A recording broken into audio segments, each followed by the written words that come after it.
Hello, welcome to this week's Live in Action chat.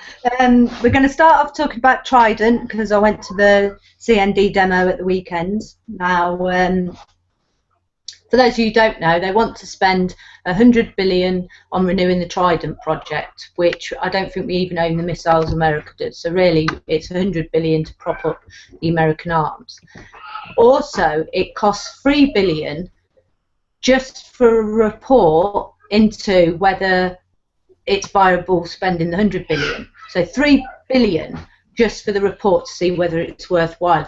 Is it even worth investing 3 billion in the time of austerity into Trident in nuclear powers? You know, in this day and age, do we really need them? I mean, to put it into perspective, 100 billion would fund student financing for 30 years. I mean, for me personally, it's I don't know. It just seems like such an easy question, and I can't believe our government hasn't actually come to terms with it. Is that if we were living in a world where a nuclear war was viable, if war in the old-fashioned way, where you'd use armies and all that, was still possible, then I would understand. And of course, that we own the missiles. Then I would understand us possibly contemplating keeping it. But let's be honest, I mean, we belong to NATO, one of the most powerful military organizations in the world. If we get attacked, everybody in NATO gets attacked, including the US.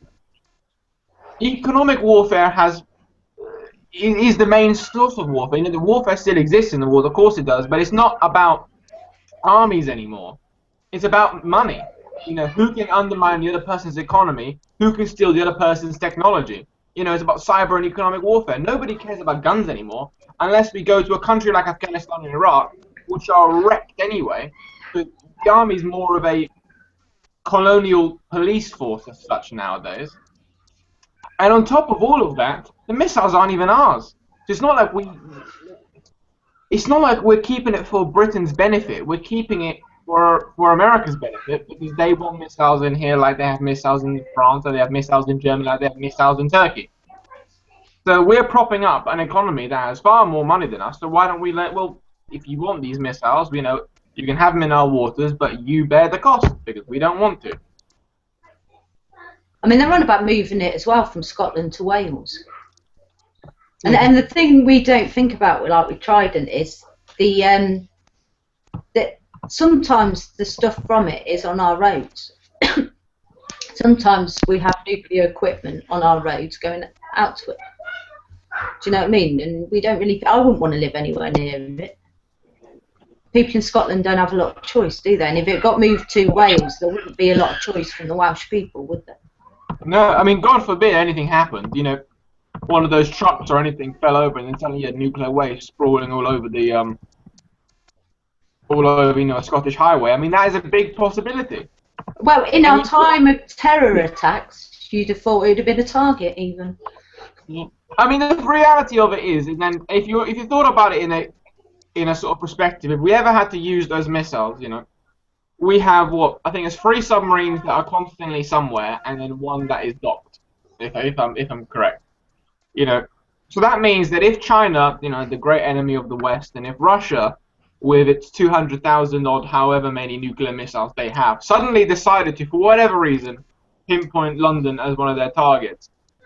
Apart from the fact that we have 3 missiles, the US has thousands, Russia has thousands, China has thousands. What the hell can our 3 missiles possibly do? Apart from the fact that if anybody launches nuclear missiles, it doesn't really matter what happens to the rest of the world because the world is fucked anyway afterwards.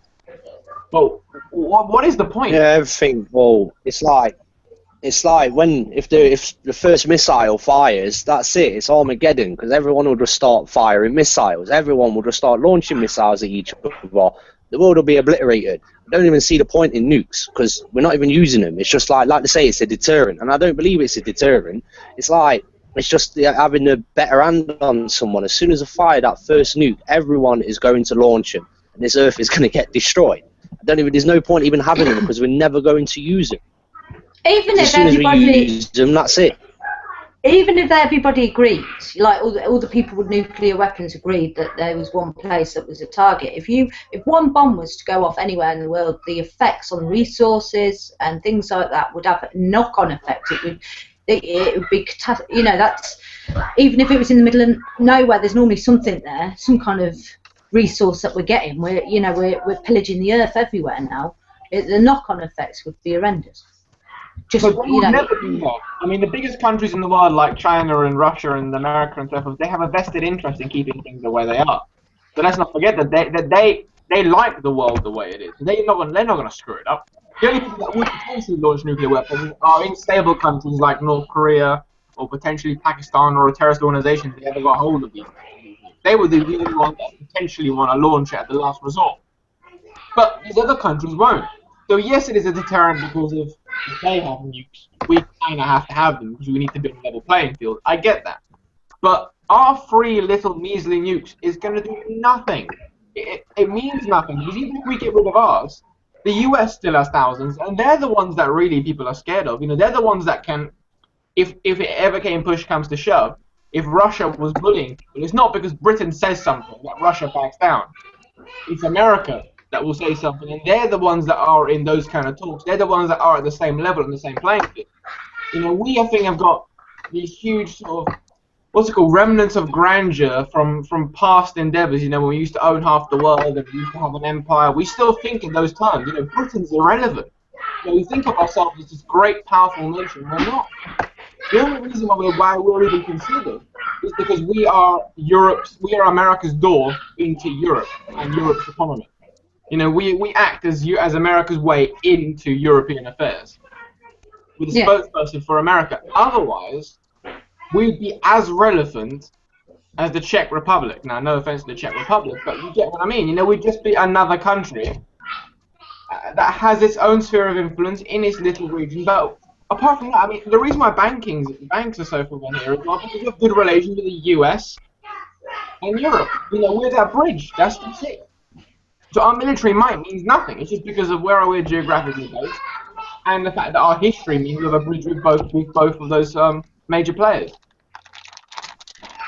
I mean, in the times of austerity, you really can't justify spending 100 billion on renewing nuclear weapons. Yeah, no, not at all. Not at all. I mean, it's a lot of money. The NHS, I think the NHS budget is 95 billion last year they spent, was it? So it's over what the whole of the NHS costs us. Now, obviously, the NHS needs more investment, and it's not. You could put that money into several things, you know, like student fees and things like that. I mean, you could dump that money on the NHS and then have the NHS hospitals running like, you know. I mean, you could even have some NHS hospitals paved with gold with the amount of money that you get from Trident. You know, you could put solar panels on every single roof in the country. You could like create so many infrastructure, you know, self-sufficient infrastructure, so less of a burden on this planet with that amount of money. You could do so much. You could do backyard projects. You could fund mass backyard projects to get people growing their own food across the UK with that amount of money. So many different things you could spend that money on. Like, could give everyone the better quality of life. You could build more social housing. You know what I mean? There's all sorts that you can do with it. So many possibilities. You have to use it on weapons that we're never going to use.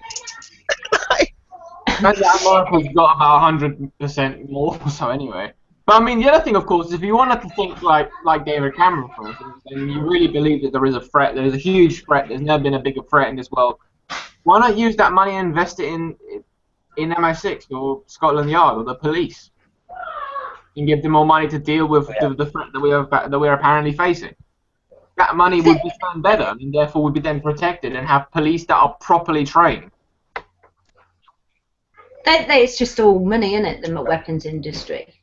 And I mean, when you talk about infrastructure, well, we've had the infrastructure bill this week, haven't we? Which covers like fracking and HS2, I think it is now. HS2. Why should that be paid for by taxpayers? Because the rail companies aren't public anymore; they're all private companies. Why aren't they footing the bill themselves? They're the ones that's going to profit out of it. The train that's going to be running on that is not going to be a publicly owned train. No. And the prices are going to be unobtainable to most people.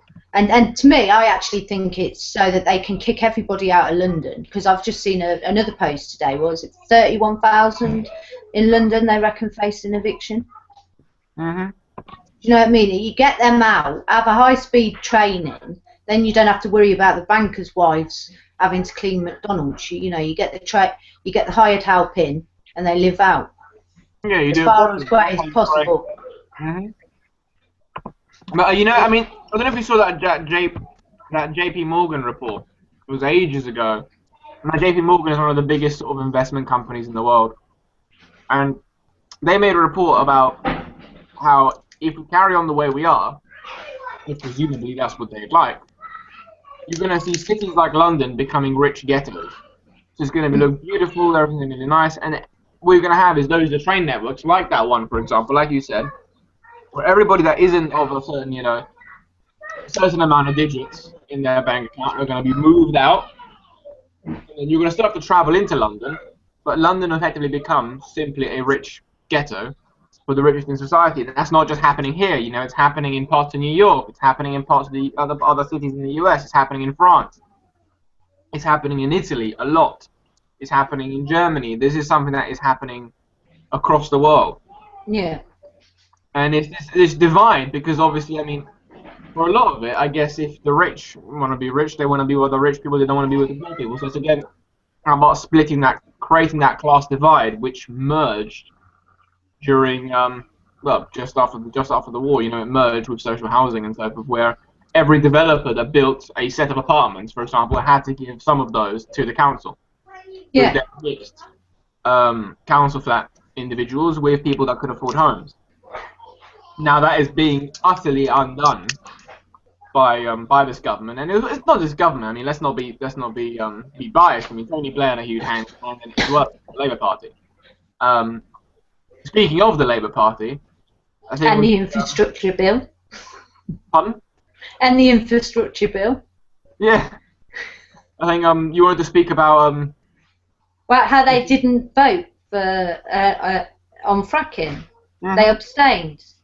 The spineless gits, and in fact, they've made a mockery of themselves on social media because they were banging out all of these, share if you agree with this, and Scotland won't be fracked if Labour get in, and Labour are against fracking. But when it comes to the crunch of putting their, you know, little X by their memes, they completely back down. And they're like, well, we can change it when we get in. But why wouldn't you stand up and be counted? Why wouldn't you publicly go on record and say that you don't want fracking, or you want to give the people of Britain a voice on fracking? A vote. What did they say? I mean, what did the interview say afterwards on that? Now, what did Ed say about this? I haven't seen him because I've been furious. I've avoided Labour because I've been absolutely furious. A few posts have come up from MPs that of their anti-fracking before the vote, and I've commented on a few of them when they've come up on my timeline, but I've tried to stay away from it because, to be honest, they're spineless. I mean, what it's going to do is going to give a lot of votes to the Greens, obviously. Mm. But on a grander scale, I mean, they're doing themselves no favours to give any faith to the system whatsoever.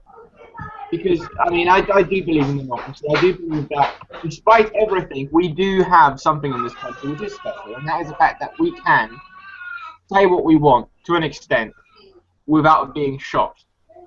And that is something we don't have in the rest of the world. So the system in place at the moment is stopping the police and the government from being as aggressive as they would like to be. So we have something there. Doesn't mean we can't improve it. But the trouble is that with such mockeries like Nick Clegg and tuition fees, like Labour Party recently, like Theresa May ploughing ahead and destroying any sort of civil liberty we have in this country, or trying to anyway, it's just, I can understand when people are sort of saying, well, what's the point? What is the point? Yeah. You start to understand why people are thinking like that, because if that's all you see in Parliament continuously, and let's be honest, this should be one of the easiest elections for Labour for a long time. You know, you've got Occupy, you've got all these quite leftist groups protesting, marching, raising awareness about these issues. All Labour have to do is attach themselves and be what they're meant to be, a party for the working class man, or a party for leftist ideology. That's all they have to be. They don't have to stand with the media. They've got this huge populist movement. But Ed Miliband is doing none of that. He's just towing the line, isn't he? He's just towing the establishment line, the elitist line. Like, it's all changed now, hasn't it? Everything's changed. Like, you're exactly right. There's so many activists out there, Occupy movements. Let's just say Anonymous, for example. Loads of other movements that they could get votes from. But they're just not doing it. They're just not interested. Like, they're just really not interested in actually doing the right thing. And it baffles me. It absolutely baffles me. It really does. I just don't understand why these political parties just want to just satisfy the bankers. Because we're going to rise up eventually and take them down. Like, what do they hope to achieve at the end goal? Because the end goal will be the people rising up and taking them down when we've had enough. Because what's that thing? It just said by 2016, the top 1% will have more wealth than the 99%. It will literally be the 99% versus the 1%. What's that all about? If they've predicted that, like, what are they playing at? What are they exactly playing at? And there was a day as well, like, these rich people buying airfields and buying bunkers to prepare for when the people rise up. It's like, come on, like, seriously, are you actually preparing for this? Are you egging us on that? It's like, you would. You're going to have to take your bases from you. Right, if you was on the other side and you had money, right, and you'd see the things on telly and going around the internet, damn right you'd have a bunker. I'd have a bunker if I could afford it. Would you not have a bunker if you could afford it? I'd have a bunker. I'd have one. In a shot, I'd have a bunker. Yeah, I'd have a bunker. I mean, you know, it's what you always say. I mean, it's the same thing that Marx has been banging on about for generations, and that is that every war and every struggle has been now a class struggle, and it's true. You've always got people on one side of the fence, people on the other side of the fence, and you can't be mistaken. This is a war. It's not that they're going to turn around and say, you know what, you're right, we're going to side with you, because that they are. Why would they do that? Because it doesn't make sense to them. Because if you've got everything you want, if you've got the money, and if you've got that, you're in that certain position, that's all you've ever known, that's all you've ever wanted to know, why would you suddenly change it? And the people in Parliament are of that mentality, that they've always had money, they always will have money, their parents made their money, or they had money from family or wherever else, so they would never need to suddenly go into it, or suddenly change their mind, because they've never associated themselves with these people. They've never associated themselves with people on the very bottom. They've just associated themselves with people in their own circle in Oxford, Eton and whatnot.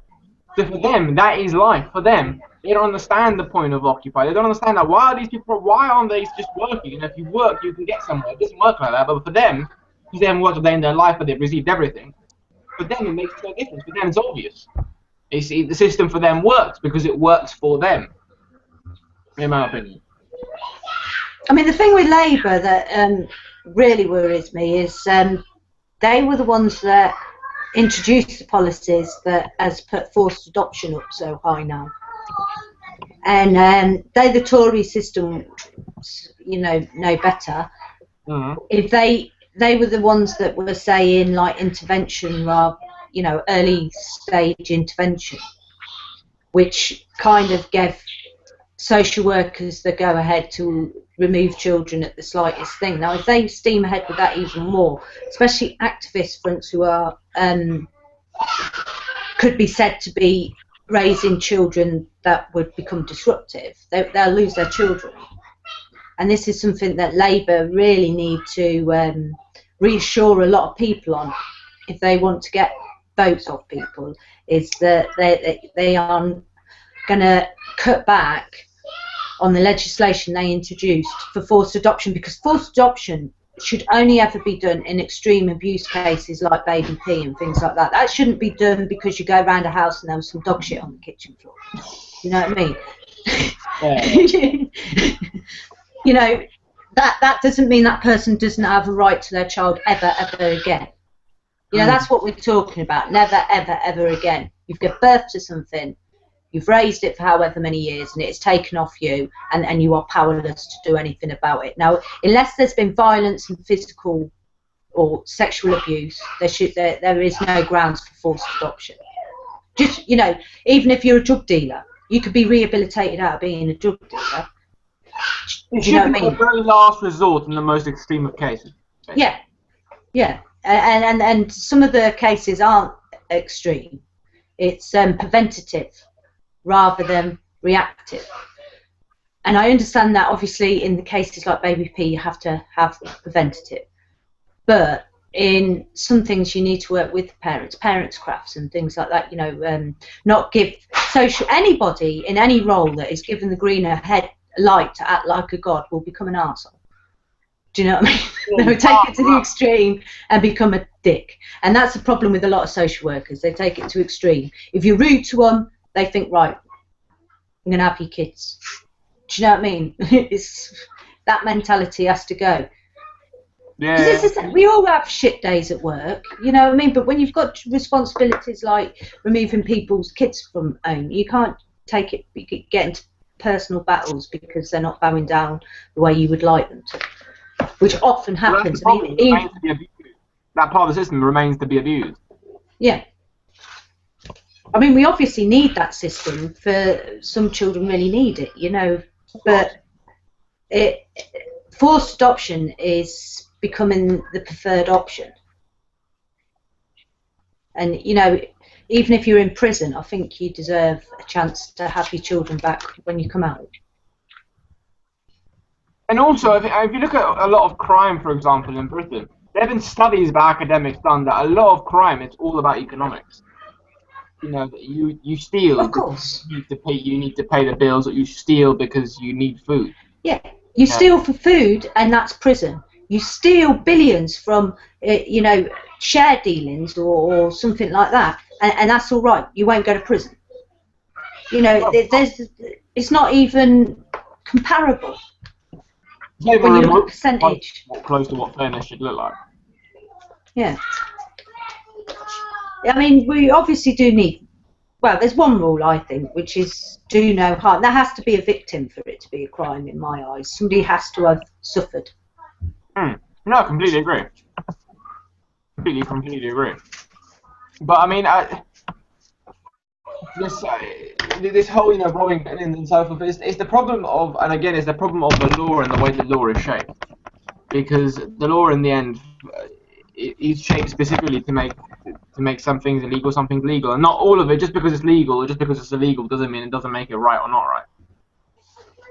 You know, and a lot of it is, I mean, a lot of stuff with prison. I mean, the amount of actual hardcore sort of rapists, the amount of hardcore, you know, killers that are out there, the amount of hardcore sort of mafia-orientated gang families that are out there are actually minute compared to the tons of people that end up in prison for crimes that they otherwise wouldn't have done if they weren't forced into these economic situations. But what makes it worse is that prison. I remember hearing somebody describe prison as almost like a conference or a networking opportunity. So that when you're a criminal, when you're a hardcore criminal, if you end up going to prison, that's good for you in the long term, because you end up meeting loads of these other people, loads of these different skills that you can then either coerce or recruit into your unit.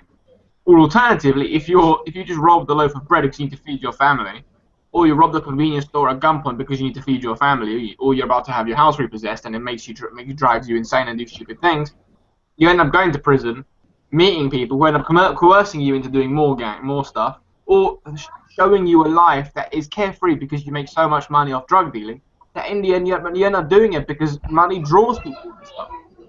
But do you know that children's homes are like that? Really? Yeah. Children's homes are exactly like that. You know, I was fostered on and off by different people, but when I was like 9, I went to a children's home, which a lot of them were a lot older. I learned to hotwire a car and God knows what when I was place. The staff had got you addicted to cigarettes so that they could have something to, you know, do this or else you won't get your fag. You know, you were allowed to smoke in a children's home from the age of 10. And one of my bedrooms in one of the children's homes actually looked out into a secure unit, which was kind of a daily reminder of your next step if you don't buckle down. But my actual bedroom was no different to a police cell. It was a mattress on a block with the furniture fitted into the room. It looked just like a police cell with bars on the window. And in many respects, that is exactly what children's homes are like. You know, if you say like you've been like struggling with coming to terms with things, and you're not behaving very well, and your foster parents get rid of you and you get put into a children's home, you'll probably learn a lot more in that children's home in a few weeks to take with you. How to escape, yeah. Where to sleep when you're on the streets and things like that, you know. But is it when these are people that are trying to survive? They're sharing survival techniques in a system that isn't taking care of them.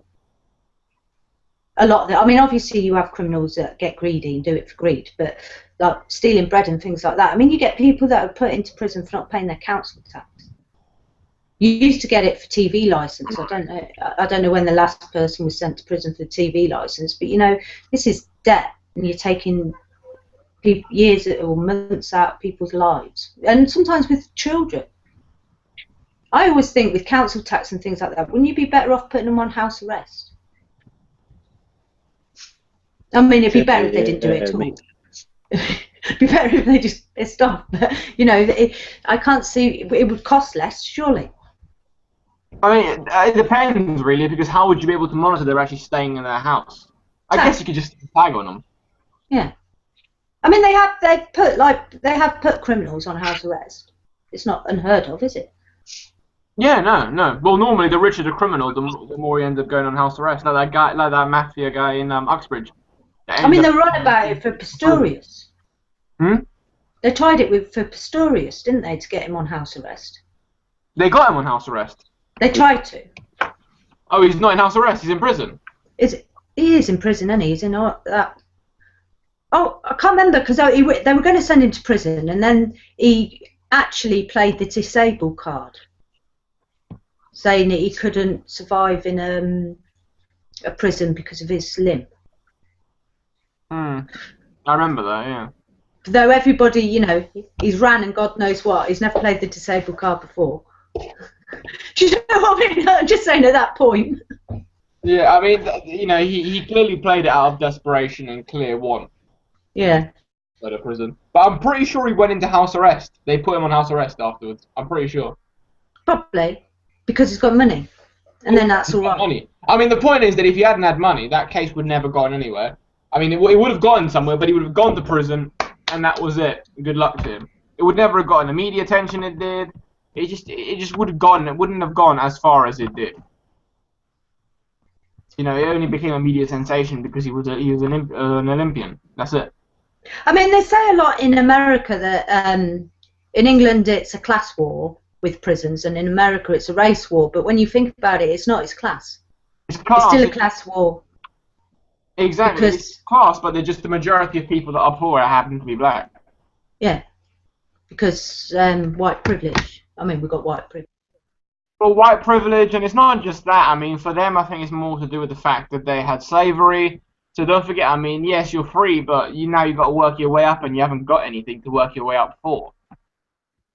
Yeah. So you know what I mean? So I mean, it's all well and good when they got freed originally, but then you've also got to think about when they got freed, then you had the issue of the Jim Crow laws.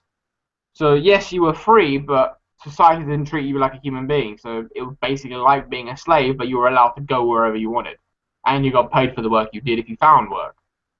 And then once they beat the Jim Crow laws, then you've got the issue of not just white privilege, but discrimination towards, if you're black, you're clearly this, you're clearly that. Finding an education is not easy because your parents are poor due to being liberated as slaves. Your kids are going to be poor because they're the Jim Crow laws to contend with. And then once you are poor, it's very, very hard to move up the ladder, despite what capitalism says that you can move up if you work hard. But that's clearly complete bollocks, because if that was the case, there'd be a lot more black people in positions of power in the US, but there isn't. They work just as hard. It's a very, very hard industry to go into. Not specifically because they're black necessarily, but if you are poor, it's hard to move up. You know, the class scale it's almost impossible in a lot of ways. If hard work was the route to wealth, half the people in Africa would be millionaires. You're really low. I can't hear you. I said if hard work was the result to money, then people in Africa would be millionaires. You know what I mean? They work a lot harder than it. I can't hear you. Can you hear me now? Sort of. Can you hear me? I can hear you now a little bit better. Go on. I was just saying that if the success and wealth was from hard work, people in Africa and Bangladesh in the sweatshops making our clothes, they'd all be millionaires. They'll be making a fortune right now, but they're not. No, because it's not hard work. So you know. It's who you know and what you did and what your parents did. Whose balls you're tickling. And you must be born in the West because you're not going to make it anywhere otherwise if you're born anywhere else. Or Saudi Arabia. Well, not really, because you have to be a male for a start. You have to be a male. You have to be part of a royal family. Because if you're a poor male in Saudi Arabia, you're screwed more or less. You're less screwed than women, of course, but you're still screwed. Is it Saudi Arabia that's bidding for the Olympics? I heard it was Bahrain that got it. Well, I think Saudi Arabia have bid for it, and they've said what they'll do is the women can go to Bahrain and race. They can't race in Saudi Arabia, I think. And the Olympic Committee have said go away, basically. Yeah. You either treat all women equally, or you ain't never having it. Which is fair enough, really. Which brings us on to Saudi Arabia. Sorry. Bahrain was bidding for the football, for the World Cup, and remember that they bribed they allegedly bribed FIFA for I don't know how many millions or billions or whatever, and they got it. And then what is it? That's another thing we should probably mention is the fact that the Saudi king is dead. Yes, that's. Poor guy. What a huge tragedy to human rights abuse. Well, from all accounts, the new king's no better. He's got quick into action. Yeah. I already heard about that. Yeah. What's he been doing? Execution. Oh, he's already beheaded people. Yeah. He's already got people beheaded. He's on it straight away. Oh, well, I mean, he's got to show his authority, I guess. He's got to show that he was as cruel or crueler than his dad, I guess. You got to make sure that people know their place and all that. But, I mean, a lot of... Go on. I was going to say, how do you feel about the flag? You know, when we hear them going on about the tyrants like Saddam Hussein and things like that, Bin Laden and things, and then they're around the table with all these delegates from countries that have appalling human rights abuse acts. How do you feel about the flags being raised half? I think that's criminal. Honestly, I think that's disgusting. Because would we lower our flag if Putin died? No. No, yeah, you're right. We wouldn't. And he has arguably done less than the Saudis have. Arguably. You know, it's a slow race to the finish, considering that they're both sort of not the best of friends of human rights. But arguably, he's done less bad stuff in regards to human rights than the Saudi king. Mm. And yet we're happy to lower down. Or, for example, are we going to lower down our put the flag on flag on half-mast if the Iranian president died, or if Kim Jong-un died, in North Korea? Of course not. But it's all to do with politics. It's so crooked in a lot of ways when you think about it. That we lower our flag for a man that has killed so many people and stopped women advancing for so many years. They're so backward in so many ways. And let's not ignore the fact that Saudi Arabia does fund a lot of shady dealings. Has been accused, and it's found to be true that they funded Al Qaeda in the past through various means. So they're an enemy of the West on all accounts. And they're enemy of freedom to all accounts, and yet we're happy to lower our flag for them? That's just ridiculous. No backbone from our government at all. I've seen lots of pictures of Michelle Obama. I think she went there. Now, by all accounts, she looks pretty pissed off in most of the pictures.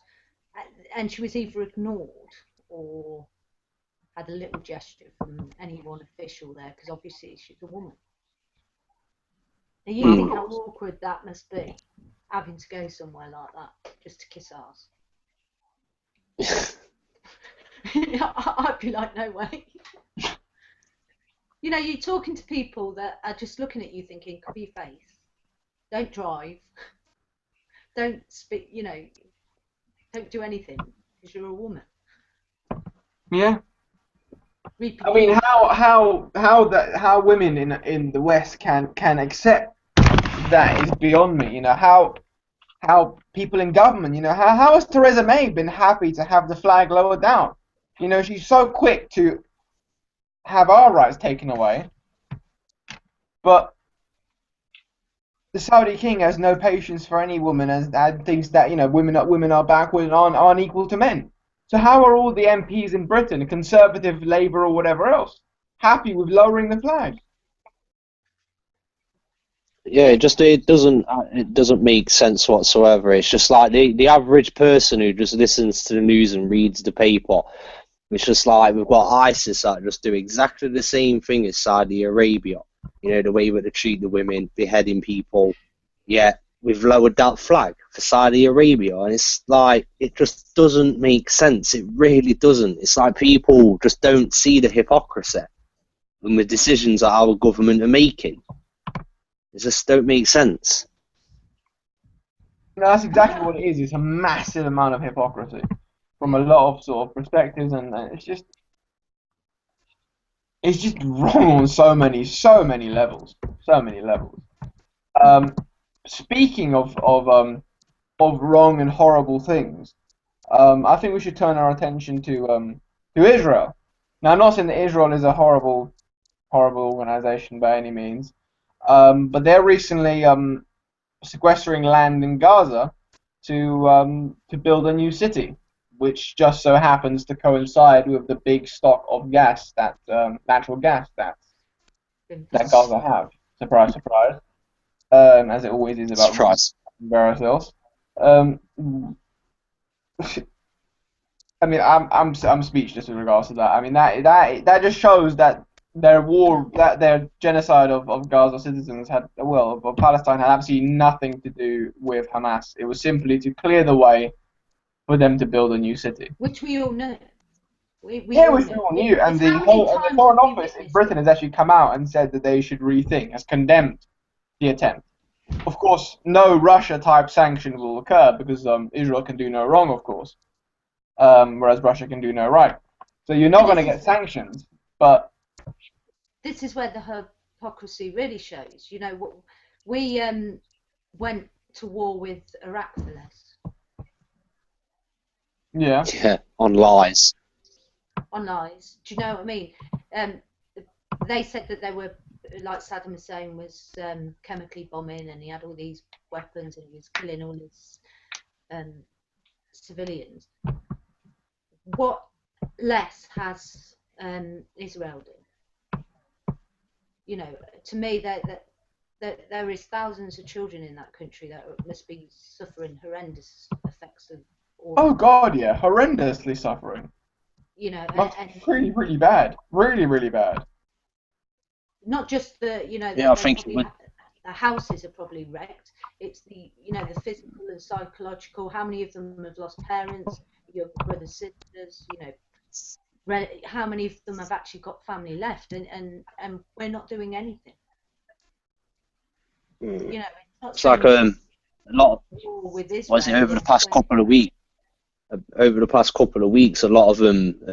A lot of kids have been arrested in kidnaps, like young'uns, like 10, 11, 12-year-olds being kidnapped out of their homes and arrested. It just don't make sense. I was seeing some horrible pictures of kids just being dragged out of their houses, because that's what they're doing. They're dragging the kids out of the houses and then fucking getting rid of the families. and then bulldozing houses. It's horrible. It's disgusting. I just don't understand. I just don't get it. These soldiers that are doing it. Where is the humanity in them? Is it really? Have they really been indoctrinated that bad to the point where they can take children out of their houses while they're screaming, crying for their mums? I just don't understand how. They are I just don't. indoctrinated at school. Their nursery books have things like, you know, they have the Holocaust taught to them. They have like a lot of propaganda in school at a young age about how everyone's against the Jews. And us having this conversation could be saying that we are against Jews. It's not that we're against Jews. It's against, Not at all. We're against that action, that specific action against civilians. You know what I mean? You know, it's not a race thing. It's not a religion thing. This is purely based on the inhumane acts against civilians. Mm-hmm. You know, But I mean, it's like saying, you know, just because I'm anti-Saudi Arabia doesn't mean I'm anti-Islam. You know, why does anyone make that connection? You realize how stupid that argument is. Just because you don't agree with Israel does not mean you hate all Jews. That doesn't work. Because one's a country and one's a religion. Sorry, go on. A lot of Jews are raised, especially in Israel, are raised to believe that everyone is out to get them, that they have to defend themselves from the next Holocaust.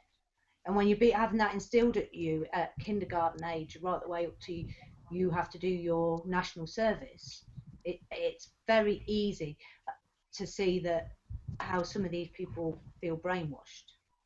I should think it's only when they're in the thick of the action that they probably actually question, are they causing the next Holocaust?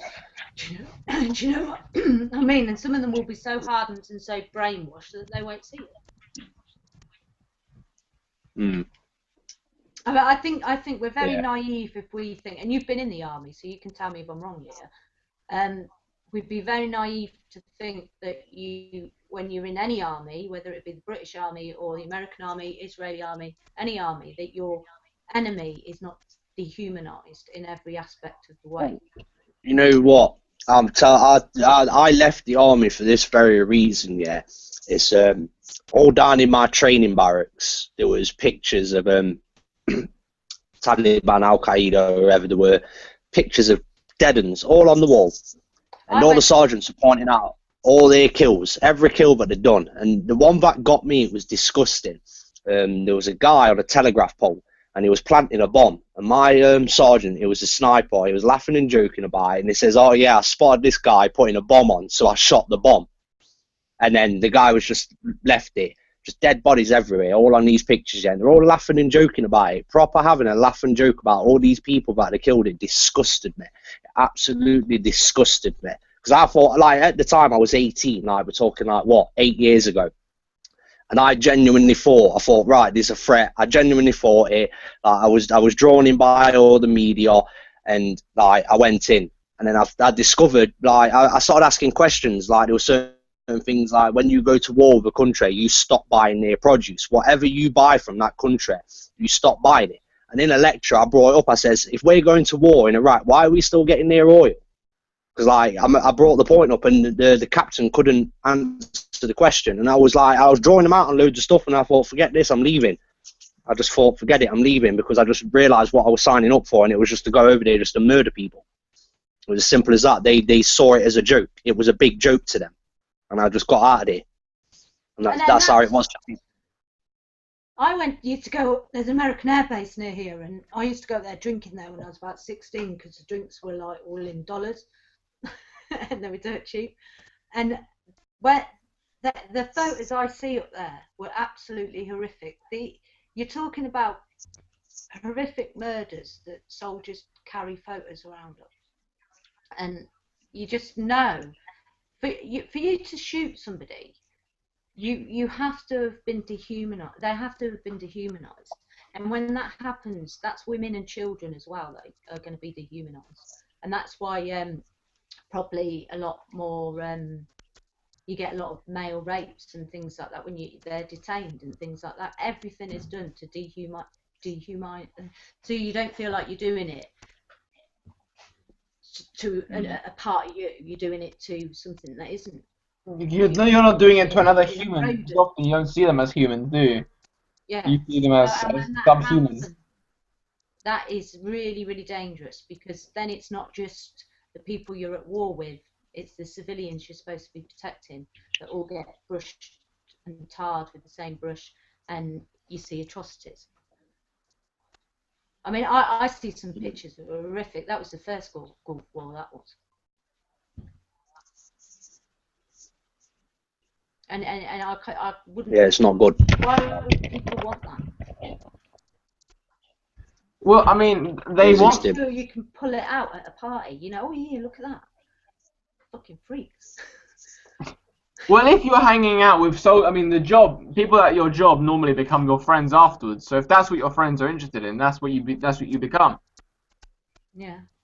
So a lot of it is Actually, I'm gonna have to disagree with you on that, because throughout my whole life I've hanged around with some really, really bad people, and throughout the whole time I never wanted to be around them people, and I always escaped. I always found a way to escape, even though it took a while.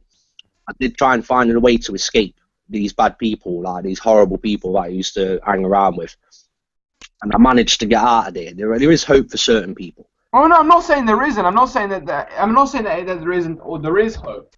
All I'm saying is that whatever job you do or whatever activity you do tends to normally not drag you, but you end up being pushed towards. So, for example, if you like skating, you would end up normally hanging around other people that end up liking skating. Or if you're a lawyer, you end up normally hanging around other lawyers. If you're an estate agent, you end up normally hanging around other estate agents. It doesn't always happen, but it's something that on a general basis kind of happens, because you spend most of your working time with them. That means most of the hours in a day, and then you go out for a drink afterwards. You start to become friendly with them. With soldiers, I'm guessing it's probably the same thing, in the sense that if you're at war together, you're killing people together. That's probably, I don't know, the closest bond you can probably have with somebody in that respect.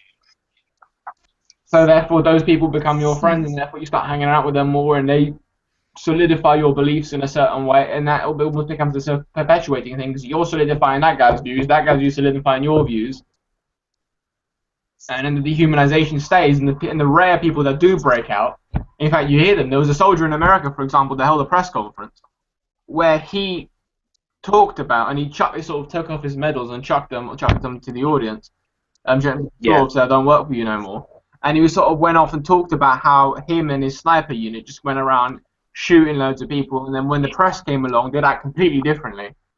They'd act really nice, and they'd normally be quite helpful and all the rest of it. But when the press weren't there, apparently just sounded like savages and just shoot anybody that was going past. They'd normally play games, target practice, shooting people off bicycles or whatever else. Terrorizing these people. Because imagine living in Afghanistan, having foreign armies that at any moment in time you can get your head blown off by a sniper. I think Bradley Manning did a good job of highlighting that. Oh God, yeah, and he pays for it. Video. Yeah, he has paid for it, but that video really does show how it is almost like a video game, and the mentality of them against us, and everyone's a threat. Collateral murder, I think it's called. Yeah. Where they shot into the Reuters news truck, and then that truck full of children. Yeah. And they were just laughing and laughing about it, which is just ridiculous. And it just shows a dehuman aspect, as you said. This utter distaste for the people you're killing, this utter hatred, this vile hatred for these individuals that have done nothing to you. Randomly shooting into mosques because you're having fun, you want to do it. It's just wrong in a lot of ways.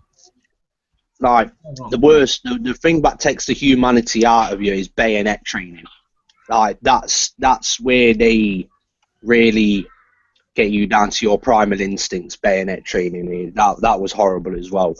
Well, go on, tell it. I mean, you've been in the army, so you know more than us. So. Well, yeah, it's bayonet training. They really turn you into a savage on that one. Like, you've got body bags that's got blood bags in. And they rile you up, like they will sit there and they know about you already, because they discuss stuff with you, talk with you, get on a personal level with you, and they'll know what buttons to push, and they'll get you really angry, and then that's when you go for the blood bags. That's when you go for the body bag, and it really turns you into a horrible savage animal. It really does. It's the bayonet training that's what rips the humanity out of you, because they literally train you to tear someone to pieces. They will tell you use your teeth if you have to. Like that's oh, it's not good. It's not good. It's quite evil, really. It is. It's quite evil. Or I suppose when you're working as a unit, when you're working as one, and you're up against people that want to kill you, I suppose that's what you got to do. But it's just not good. It's just not good whatsoever.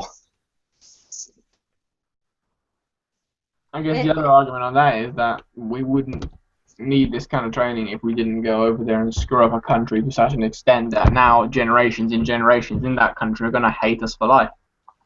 Mm. We brought this immense hatred on ourselves. I mean, we can never kid ourselves.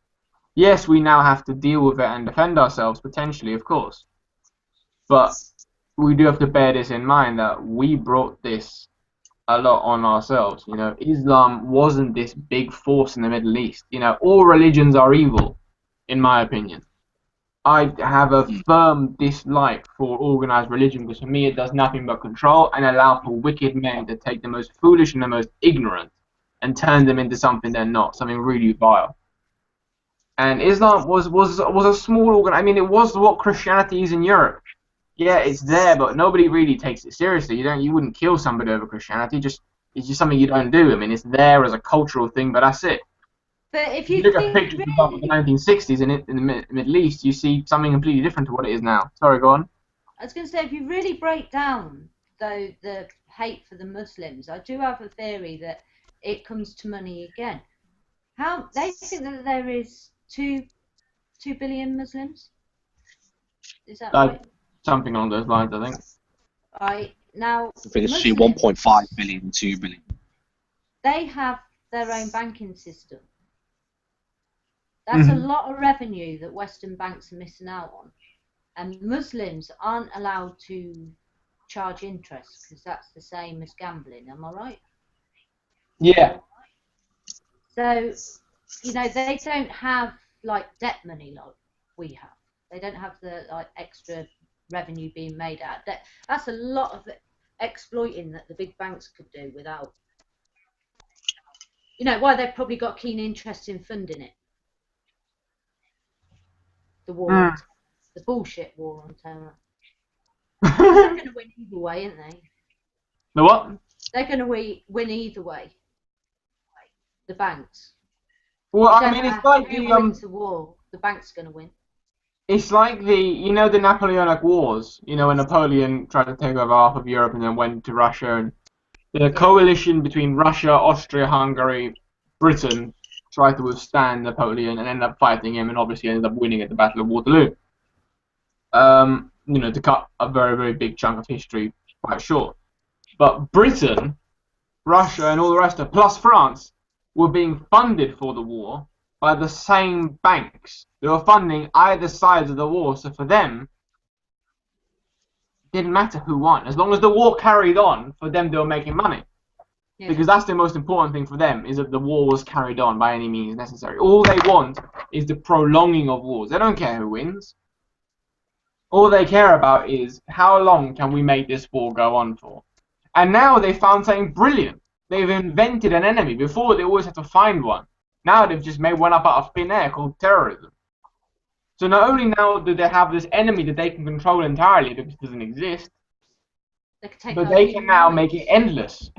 And an endless stream of this enemy that doesn't exist. They found the perfect solution to their problem, which was that eventually one of the two sides would lose. But if you're fighting an invisible enemy, how can you possibly win or lose? And you can take away all the rights of the people in the process. Well, I mean, yeah, that's almost like icing on the cake for them, really. Yeah. And people will lap it up. Because well, they are. Point the finger and blame someone. It's you. But we have Greece. We haven't touched on Greece.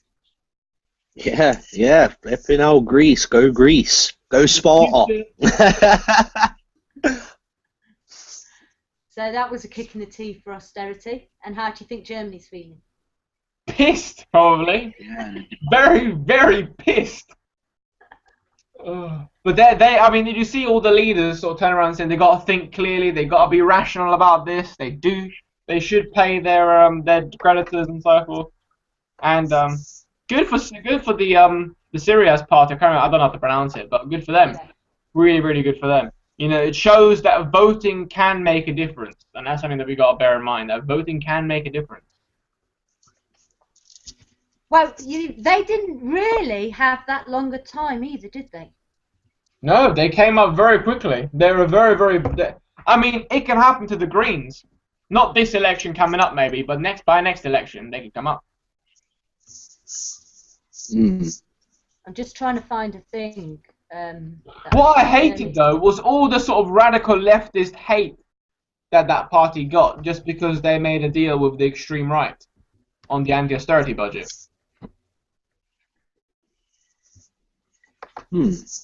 Which they were saying that, oh, well, you know, if you're a true leftist, you could never make any deal with the right. It's like, I think that's complete bollocks, to be honest, because think about it this way, is that you have made history by being the first anti-austerity party in Europe. You haven't got an outright majority, but you've got a large majority. And the only other party that's standing with you to say no to austerity and to removing the debt is this extreme right-wing party. And all they needed was, I think, 3 seats. So it's not like they have huge amounts of say. All they're agreeing on is that they don't want this austerity measures to continue.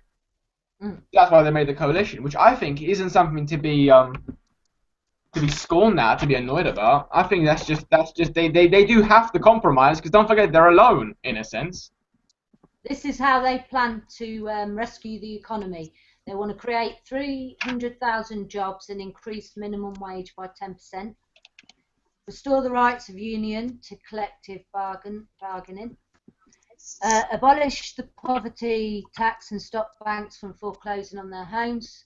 Reverse the bank bailouts and close tax haven abuses by corporations and the wealthy. All seems fair to me. All seems very fair. Yeah. Pardon? All seems very fair. I quite enjoy that. I quite like that. I like the reverse the bank bailouts. I love that. I really love that. We could do the bit of that.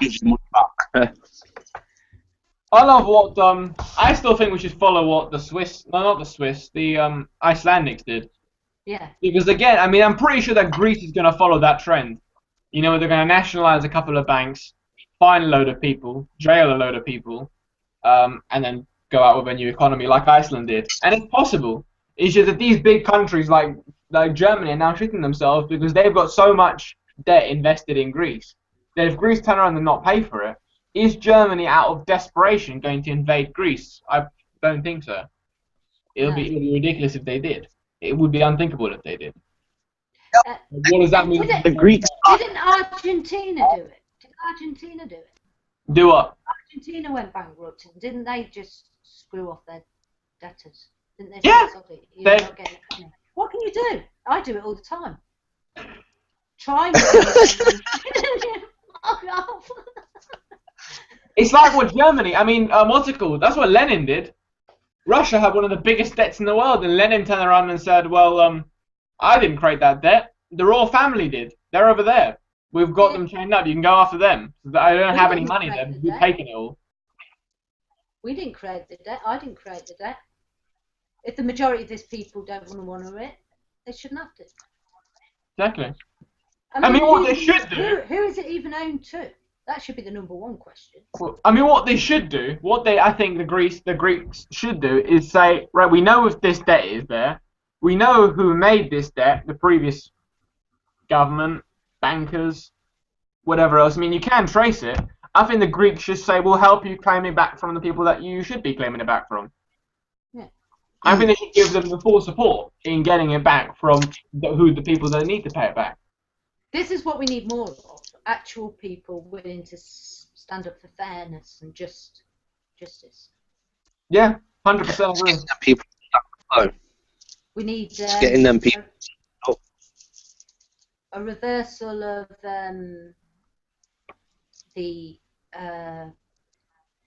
when you know going to court and being able to get fees paid and that. Can't remember what it was called.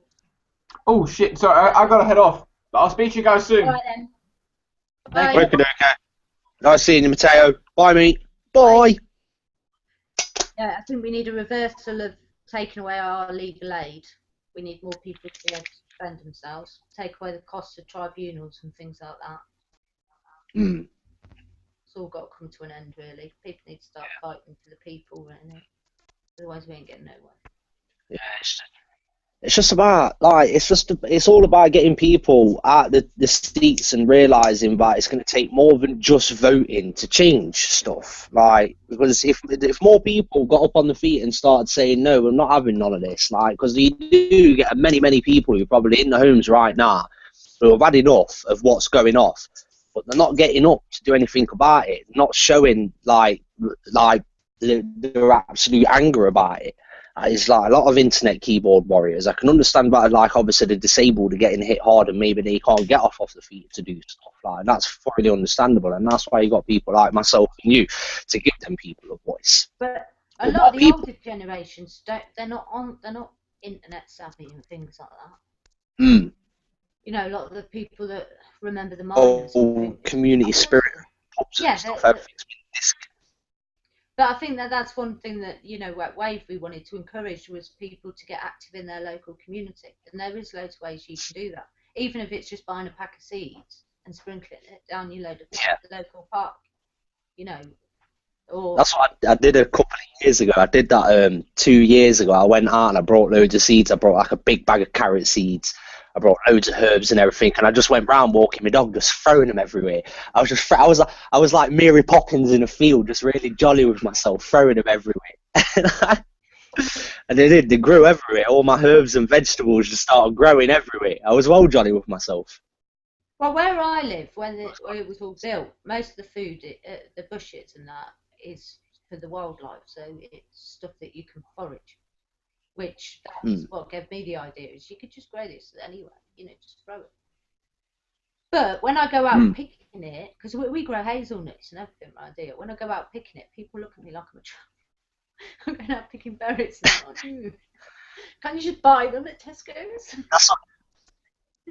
That's what I used to get. That's what I used to get when I used to build stuff. I just used to go skip diving, and I'd look at a skip and go, yeah, I could build something from that. I'd dive in the skip, and you'd see me just walking up with like balancing a door on my head, and people would look at me, gone out. And it's like, I'm building something, man. It's like, if you want to go to the shop and spend £100 on something, you do that. I'll do this for free.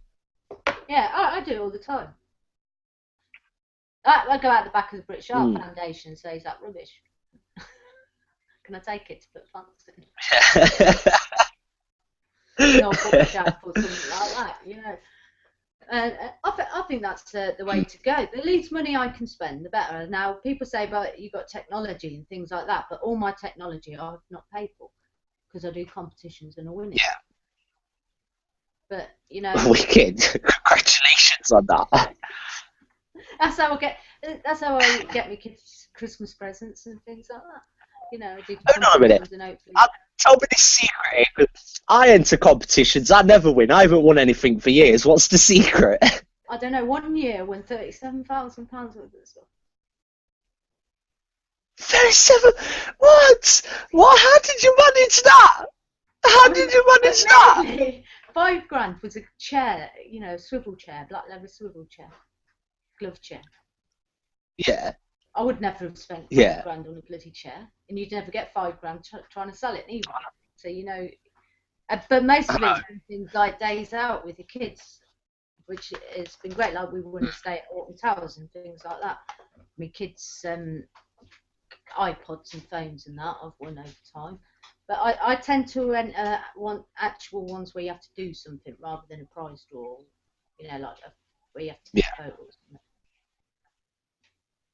Yeah, I love that photo that you did. That you do. You know, when I think Keith said you put cotton buds up your lips or something. It's amazing. It's amazing. My who? From who? Yeah. It's so cool, that is. When I first seen that picture, I actually thought, is she doing that? Is she pulling this face? And Keith had to explain to me that you use tissue. Like, but no, it's so cool. That is such a cool picture. I like that one. I did it with a little body. I actually got my Christmas tree this year. Yeah, I saw that. I saw that. It's epic. It's epic. It's like. In for a penny, in for a pound, eh? Okay. Yeah. That was good stuff. That was really good stuff. I'm really looking forward to the camp. I've never really. Oh, you're on about reclaiming summer holidays? Yeah, I am. Yeah. I'm really excited about that. I'm so excited about that. I really am. Do you know when Key first brought it up, I was itching. I was rocking in my chair. I couldn't move. I was moving around. I was skitzing out. It was like I was like a heroin addict who hadn't had a shot in a couple of weeks. I was really rattling. I can't wait for that. That's going to be so fun. It's going to be so much fun. Yeah, it is. It's just, I want to know where we're going to go now. And we've got to spread it really wide because we need as many people as we can. But it's more than possible. Yeah, we do need to try and pick. I know that obviously the best place would obviously be near the beach because obviously everybody loves the beach. We need to try and get it as central as possible, so it's an easy access. I think we do need to do our research on accessibility with trains or coaches where the best routes are, main routes. So it's like easily accessible for as many people. We just have to do it as a vote. Because at the end of the day, it doesn't matter if it's the central region if only 10 people are willing to travel there. What matters is 200 people are willing to travel there. Because and what's local to us is maybe not local to someone else. I mean, I think South Wales is winning at the moment, which I know that you can get a boat up from Cornwall, which is probably the quickest way. Yeah. I mean, my preference would be Cornwall myself because I love Cornwall, but it's a long old drive. I've never actually been Cornwall. My sister lived in Cornwall for about 10 years, and I never went down. Oh, it's lovely. She had her own boat as well. Yeah, she had her own boat. I would if I lived there. It's right, Devon as well, famous for cream teas. But I'm a bit funny about my beach. Don't like a stone beach.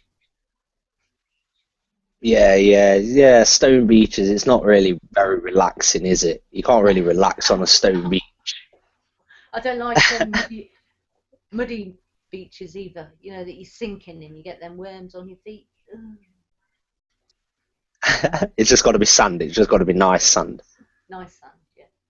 I don't mind black. Nice sand. Wow, St Anne's I used to go to. You don't. Like St Anne's. I like St Anne's. Lived in St Anne's when I was a kid. You want somewhere that the kids are going to have a nice seaside time. Yeah. Whatever you do, just don't pick anywhere like don't pick anywhere like Grimsby or Cleethorpes. The beaches there are horrible. Don't pick a shipping lane beach. Yeah, shipping lane. A dock. Dock. Because that's how I went to an holiday a couple of years ago to Cleethorpes, and I went swimming every week. And the beach was horrible. It's like you only had to dig down a foot and there was oil. It was oil about a foot down. And it's just, oh, God. Yeah, we just got to be careful. But a nice clean beach, yeah. I think the only beaches I've ever been to is Skegness, again, horrible beach. Cleethorpes was a horrible beach. Where did I go? Somewhere in Norwich. There was another beach up Norwich, but that was a stone beach. So, yeah. Every beach I've been to has been crap. I like nice blue sea. The problem with Cornwall is you get jellyfish sometimes. Do you? Yeah, they can be a bit of a bastard sometimes. I've always wondered what it'd like to be stung by a jellyfish. No, just for experience.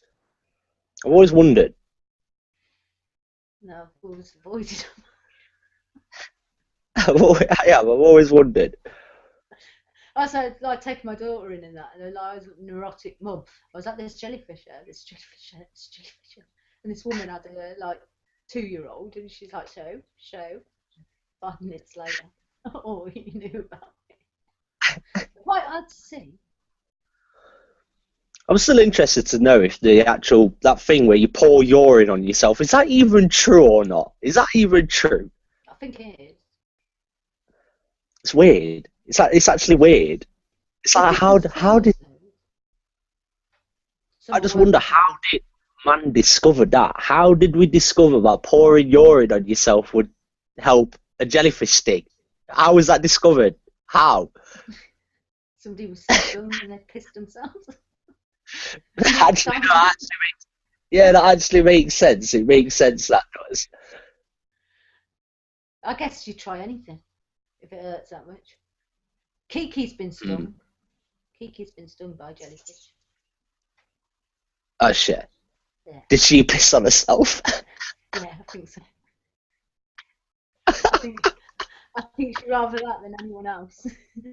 No volunteers!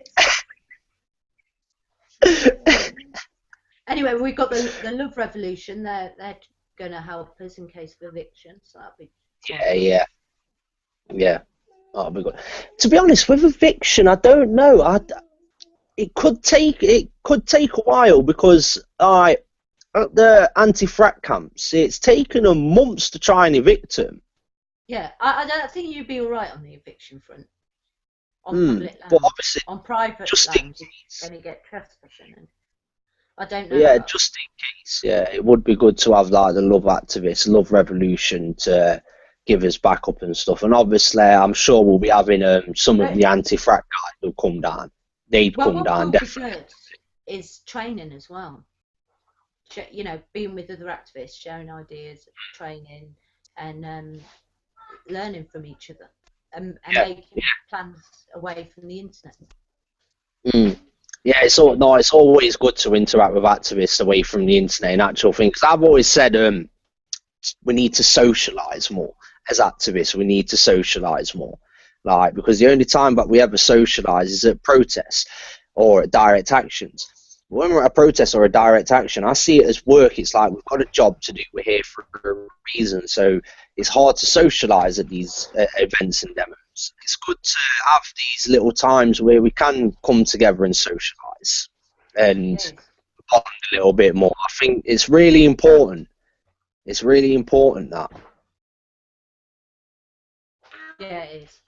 And it'd be nice to, get back to nature with the kids and things like that. Doing a bit of den building and what have you.